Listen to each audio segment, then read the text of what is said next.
You can now get a 30-day trial to experience The Athletic for free. Visit the link in the description below to try it now. In February 2022, Arsenal revealed plans to renovate the Emirates Stadium. It might be a surprise to some, as the stadium was newly built in 2006. But the project aims to tackle some of the long-standing issues at the ground, which have been gnawing at the club's fan base for some time. So what are they?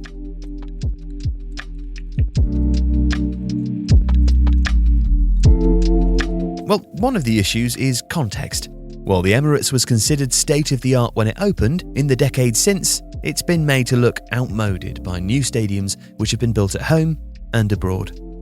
Tottenham Hotspur unveiled their future-proofed successor to White Hart Lane in 2019. Liverpool opened their new main stand in 2016 and plan to expand the capacity of Anfield Road in time for 2024. And Manchester United are debating a major reconstruction of Old Trafford. In addition to which, since the Emirates was built, there have been new redeveloped or renovated stadiums completed at Real Madrid, Juventus and Atletico Madrid, with new projects also planned by both Milan clubs and Barcelona.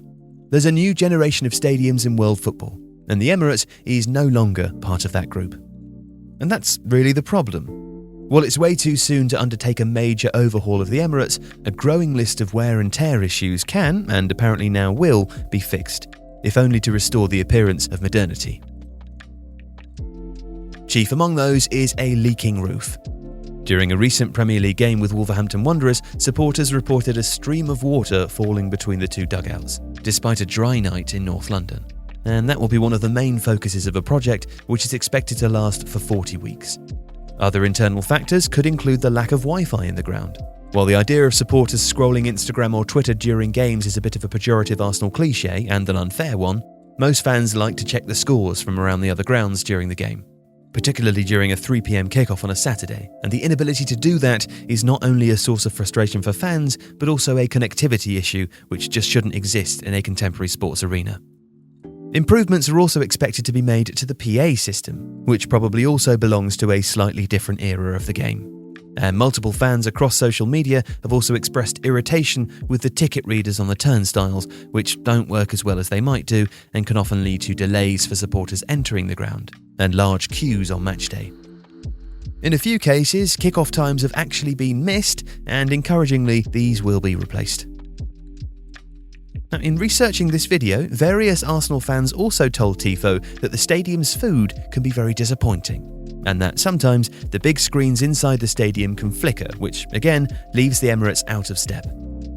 Compared, for instance, to the 120-yard oval-shaped infinity screen installed at the SoFi Stadium. The arena recently completed by Stan Kroenke's LA Rams, the technology inside the Emirates certainly looks dated and encouragingly will also be upgraded during the planned works. And the external areas are also due a facelift. When the Emirates was built, its outside perimeter was decorated with great players from Arsenal's past. David Seaman is shown arm in arm with Ted Drake, for example, and Ian Wright appears alongside Geordie Armstrong. It's a lovely touch, no doubt, but over time the colours in the montage have noticeably faded and the red is nowhere near as striking as it once was. The club crests and banners, which also adorn the stadium, have suffered much the same fate, and so while the Emirates' glass exterior distinguishes the ground as having been modern built, some of the other parts do now seem older than 16 years. So the actual substance of the upgrade is still unclear. Fan focus groups have been formed, and in keeping with similar at Wembley and White Hart Lane, there's a suggestion that digital screens will be installed on the stadium's exterior, which obviously would offer the opportunity to increase the Emirates' earning capacity. So these are not major changes, and they'll have no direct impact on the capacity, nor will they revolutionise the nature of the matchday experience. But they are improvements, and they're well-timed.